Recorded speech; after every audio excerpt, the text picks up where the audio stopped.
Salam Bapak Ibu yang dikasihi dan mengasihi Tuhan. Mari tetap semangat, setia berdoa, membaca dan merenungkan firman Tuhan. Memperhatikan iman kita bersama dengan keluarga. Kita berdoa. Bapa yang di surga, kami bersyukur Tuhan sudah menolong dan memampukan kami untuk menjalani hidup pada hari ini. Kami yang bekerja maupun yang beraktivitas di rumah. Malam ini kami juga bersyukur Tuhan menolong kami bisa menyediakan waktu untuk membaca dan merenungkan firman-Mu. Berilah kepada kami hikmat supaya kami mengerti seperti yang Tuhan mau mengerti, mau melakukan seperti yang Tuhan mau lakukan lewat kehidupan kami. Dalam nama Tuhan Yesus kami berdoa. Amin. Kita akan bersama membaca dan merenungkan dari Matius pasal 5 ayat 8. Berbahagialah orang yang suci hatinya, karena mereka akan melihat Allah. Bapak, Ibu, Saudara, hati merupakan salah satu organ tubuh dan sebagai cara merujuk situasi batin, pikiran, kehendak, dan emosi. Dalam pengertian psikologi, hati adalah tempat kumpulan kekuatan manusia dan di dalam hati terdapat kondisi moral serta spiritual manusia. Sedangkan orang Yahudi menganggap hati merupakan pusat pikiran, pusat emosi, dan pusat keinginan seseorang. Dalam ucapan bahagia yang keenam ini, Tuhan Yesus berbicara mengenai kemurnian hati orang yang suci hatinya. Tentu bukan hal yang mudah, sulit dapat memiliki hati yang murni atau suci.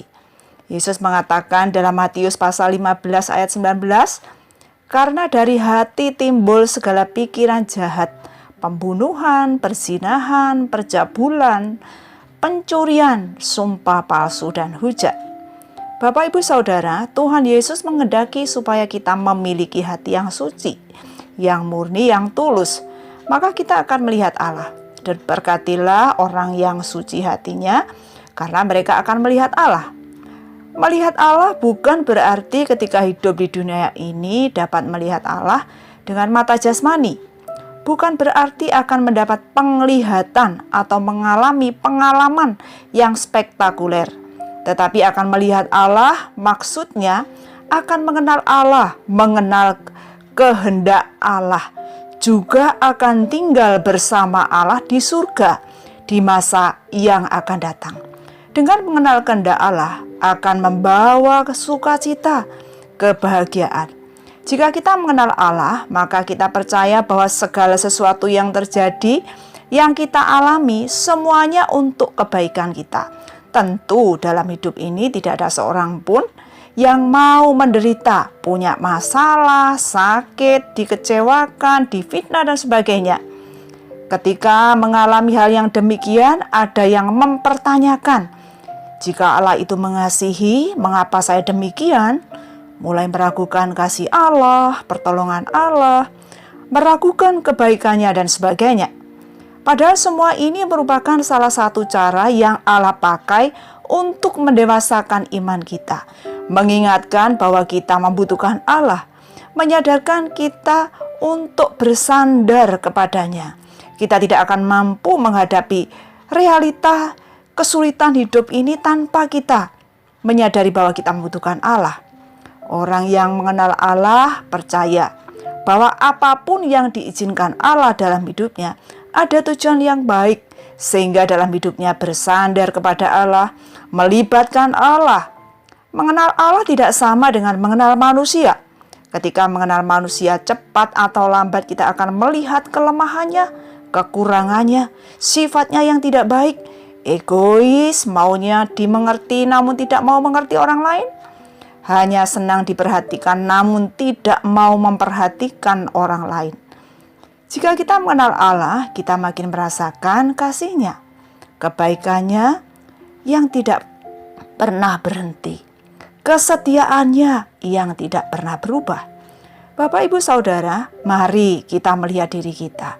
Apakah kita sudah sungguh-sungguh melihat Allah, yaitu mengenal Allah, mengenal kehendak-Nya dengan benar? Memang kita tidak dapat mengenal Allah jika Allah tidak lebih dahulu mencari kita. Allah sudah datang ke dalam dunia ini mencari kita orang-orang berdosa, dan kita yang sudah percaya kepadanya itu dikasihi, diselamatkan oleh Allah. Oleh karena itu, marilah kita hidup sesuai dengan kehendak-Nya, sehingga sesama kita merasakan kehadiran Allah melalui hidup kita yang memuliakan Allah, yang menyenangkan Allah. Kiranya Tuhan menolong kita semuanya untuk hidup melaksanakan kehendak-Nya. Amin. Kami bersyukur ya Tuhan, kembali firman-Mu mengingatkan kami untuk hidup sesuai dengan kehendak Tuhan. Ampunilah dosa dan kesalahan kami. Jika kami tidak menyadari, tidak mengerti bahwa hati kami seringkali tidak baik, sering tidak sesuai dengan yang firman Tuhan mau lakukan dalam hidup kami, sehingga sulit merasakan kebaikan, merasakan kebahagiaan dari Tuhan. Kami tidak mengenal kehendak Allah dengan benar, sehingga hidup kami tidak menyenangkan Tuhan. Mampukanlah dan tolonglah tiap-tiap kami, supaya dapat memiliki hati seperti yang Tuhan inginkan dalam hidup kami, memuliakan, menyenangkan Tuhan ketika bersama dengan keluarga, ketika bekerja dan berelasi dengan sesama. Kami berdoa untuk anak-anak yang ada di panti asuhan, setiap orang yang tinggal di panti jompo. Tolonglah supaya mereka merasakan kasih dan kebaikan Tuhan, pertolongan Tuhan dalam kehidupan mereka. Berkatilah para donatur, pengelola, dan mereka yang terlibat secara langsung mendampingi serta merawat mereka. Kami berdoa untuk masyarakat di Indonesia. Tolonglah mereka menyadari, menjaga kesehatan demi kesehatan diri sendiri maupun sesama. Pemerintah dalam mengatasi persoalan di negeri ini, Tuhan memberikan hikmat yang diperlukan dan menolongnya. Anak-anak Tuhan yang bekerja di pemerintahan, mampukanlah mereka menyadari bahwa Tuhan mengutus mereka supaya menjadi saksi Kristus, menjadi tangan kepanjangan Kristus, memberikan teladan yang benar bagi sesama. Istirahat malam hari ini Tuhan, kami juga menyerahkan dalam pimpinan, pertolongan, dan kuasa Tuhan yang memiliki kehidupan kami.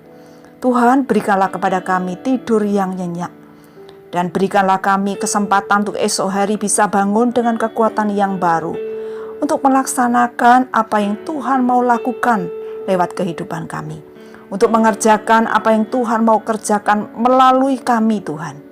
Terima kasih ya Tuhan. Kami berdoa, kami bersyukur dalam nama Tuhan Yesus. Amin. Bapak Ibu sekalian, selamat malam, selamat beristirahat.